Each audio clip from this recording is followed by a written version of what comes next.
નર્મદા જિલ્લાના કેટલાક નિર્દિષ્ટ વિસ્તારોને નો ડ્રોન ઝોન ને અનુલક્ષીને રેડ ઝોન અને યલો ઝોન તરીકે જાહેર કરતું જાહેરનામું પ્રસિદ્ધ કરી કેટલાક પ્રતિબંધ ફરમાવવામાં આવ્યા છે, જેની અમલવારી તારીખ 5/4/2025 સુધી કરવાની રહેશે।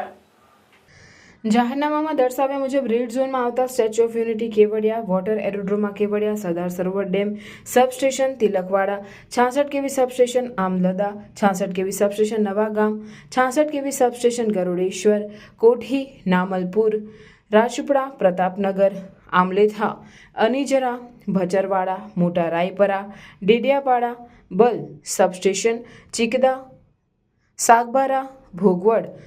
ખેડીપાડા, Bitada, riverbed power house, Sardar Sarovar Kevadia, canal head power house, Sardar Sarovar Kevadia, ઓરીવા power plant, Karjan dam, Jitgadh, Gujarat gas limited, Surpaneshwar wildlife અભયારણ્ય, સેન્સિટિવ ઝોનમાં આવતા ગામો, જંગલ સફારી પાર્ક વિસ્તાર અને જિલ્લા જેલ જીતનગરના વિસ્તારમાં કોઈપણ વ્યક્તિ UAV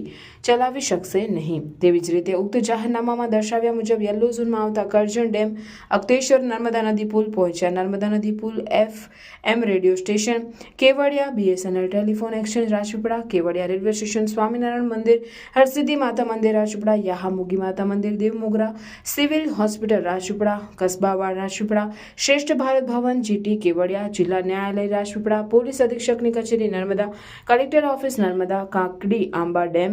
ચોપડવાવ dam, SRP group 18 Kevadia, Dudhdhara dairy Dediapada અને ટેન્ટ સિટી 2 એકતાનગરના વિસ્તારમાં કોઈપણ વ્યક્તિએ યુએવી ચલાવી શકશે નહીં। અપવાદરૂપ કિસ્સામાં પોલીસ વિભાગના સુરક્ષા બળોના તેમજ પોલીસ વિભાગ તથા નાગરિક ઉડ્ડયન વિભાગ તરફથી મળેલ પરવાનગીના સંશોધનોને આ જાહેરનામામાંથી મુક્તિ આપવામાં આવે છે। આ જાહેરનામાનો ભંગ કરનાર વ્યક્તિ શિક્ષાને પાત્ર થશે।